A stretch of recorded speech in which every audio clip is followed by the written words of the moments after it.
পটুয়াখালীর ৩ উপজেলায় যোগাযোগের একমাত্র বিড়ম্বনা বগা ফেরি। রাজধানী ও চট্টগ্রামের সাথে দশমিনা, গলাচিপা ও বাউফল উপজেলার যাতায়াতে সেতু না থাকায় এখনো লাখো মানুষকে পোহাতে হয় ফেরির দুর্ভোগ। পদ্মা সেতু চালুর পর দক্ষিণ পশ্চিমাঞ্চলের জেলাগুলো হয়েছে ফেরিমুক্ত, কিন্তু পটুয়াখালীর ৩ উপজেলা থেকে যাতায়াতে এখনো ভরসা সেই বাহনটি।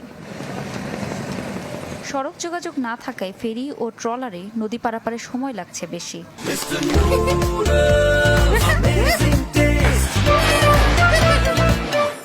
দুর্ভোগ চরম মাত্রায় পৌঁছায় রোগীদের হাসপাতালে নেয়ার ক্ষেত্রে।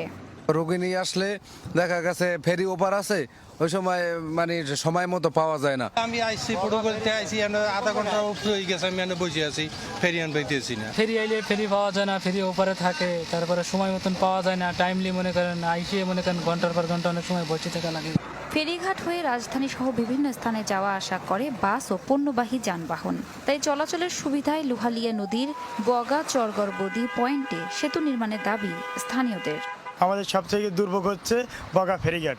বগা ফেরিঘাটের কারণে আমাদের যাতায়াতে খুব সমস্যা হচ্ছে। যে মালটা আসার কথা 3 ঘন্টা, সেই মালটা নিয়ে 6 ঘন্টা বসে থাকা লাগে। বগা ব্রিজটা হয় তাইলে আমাদের ট্রাক যাইতে সুবিধা হয়, তাইলে আমাদের পণ্য যাতায়াতের সুবিধা হবে, খরচ কমবে। সড়ক ও জনপথ অধিদপ্তর বলছে বগা ফেরিঘাটে নবম চীন মৈত্রী সেতু তৈরির পরিকল্পনা রয়েছে।